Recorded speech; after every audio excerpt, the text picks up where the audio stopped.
या बातम्यांचे प्रायोजक आहेत मेसर्स पुरुषोत्तम नारायण गाडगीळ, सराफ आणि जवेरी यांच्या शाखा महाराष्ट्रापासून कर्नाटकपर्यंत वेगळ्या वेगळ्या डिझाईन्स आणि आकर्षक डिस्काउंटसह मेसर्स पुरुषोत्तम नारायण गाडगीळ।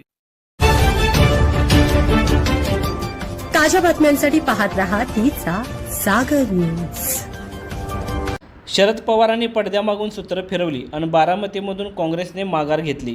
बारामती पोटनिवडणूक लढण्यावर काँग्रेस ठाम होती, मात्र आज अचानक राज्यातील नेत्यांनी आम्ही माघार घेणार असल्याचे जाहीर केले। आमचा निर्णय पक्षश्रेष्ठींना सांगणार असून त्यानुसार निर्णय घेऊ, असे विजय वडेट्टीवार म्हणाले। दरम्यान काँग्रेस माघार घ्यावी म्हणून शरद पवार मैदानात उतरले होते। ही निवडणूक बिनविरोध करण्याचा सल्ला काँग्रेसला देईल, असे वक्तव्य शरद पवारांनी केले होते।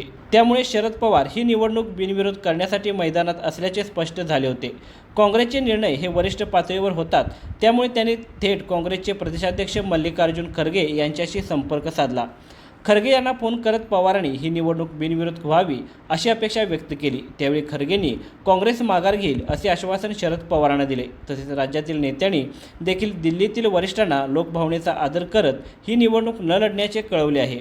बारामती निवडणुकीतून माघार घेत असल्याची अधिकृत घोषणा काँग्रेसकडून करण्यात आली नाही। वरिष्ठांकडून आदेश आल्यानंतरच लगेच माघारी घेतली जाणार असल्याचे काँग्रेस नेत्यांकडून सांगण्यात येत आहे। दरम्यान राष्ट्रवादीचे काँग्रेसचे राजेश विटेकर, मकरंद आबा पाटील, सना मलिक आदी नेते हर्षवर्धन सपकाळ यांना भेटण्यासाठी दाखल झाले आहेत।